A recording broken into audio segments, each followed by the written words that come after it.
সাহাবী হযরতে আবু বকর সিদ্দিক যেন ওই ঘরের ভিতরে প্রবেশ করে। আল্লাহ নবীর সাহাবীরা দেখেন নবী পাককে কত মহব্বত করেছিলেন। নবী পাকের কান্নাকাটির আওয়াজে হযরতে আবু বকর সিদ্দিক ঘরের ভিতরে প্রবেশ করে যায়। জোরে বল। নবী পাকের কান্নাকাটি আর রোনাজারির আওয়াজে সিদ্দিক আকবর হযরতে আবু বকর সিদ্দিক নবী পাকের কান্নাকাটির আওয়াজে চলে আসে ওই ঘরের ভিতরে। দেখতে পাই নবী পাক ছটছট করে কান্নাকাটি করে, নবী পাক রোনাজারি করে। হযরতে আবু বকর সিদ্দিক বলেছিলেন, ইয়া রাসূলুল্লাহ হুজুর, আপনি কান্নাকাটি রোনাজারি কেন করেন? ওই সময়তে নবী বলেছিলেন, বাবা আবু বকর, আপনি একটু সাইডে বসে যান। জোরে বলুন সুবহানাল্লাহ। নবী পাক জানতেন কি জানতেন না কোন সাহাবার কাছে মাল ও দৌলত বেশি আছে? জানতেন কি জানতেন না? ওই সময়তে নবী বলেছিলেন, বাবা আবু বকর, আপনি আমার চোখের পানিটা মোচন করতে পারবেন না। জোরে বলুন না সুবহানাল্লাহ। আর একটু মহাব্বতে বলুন না সুবহানাল্লাহ।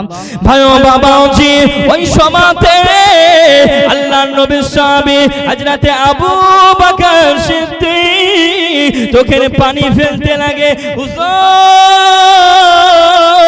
আপনি কান্নাকাটি আর রোনাজারি করবেন না।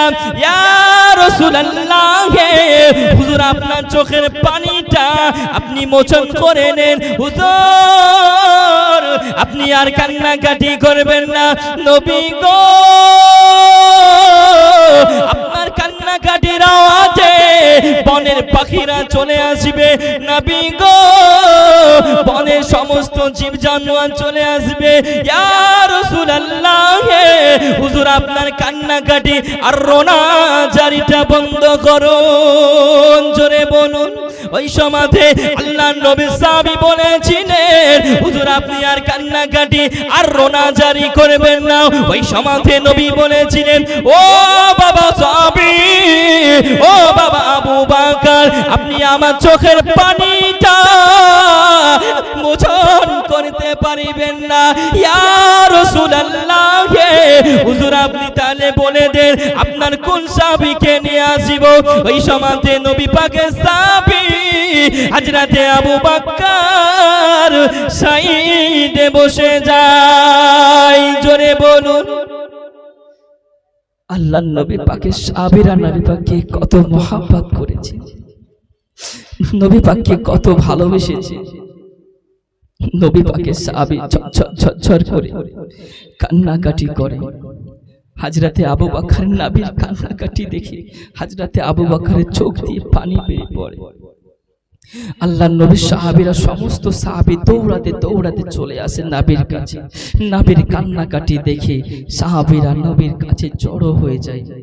ভাইও বাবাজি, ও সোনার মানিকেরা, আল্লাহ নবীর সাহাবী হযরতে ওমর ফারুক চলে আসে।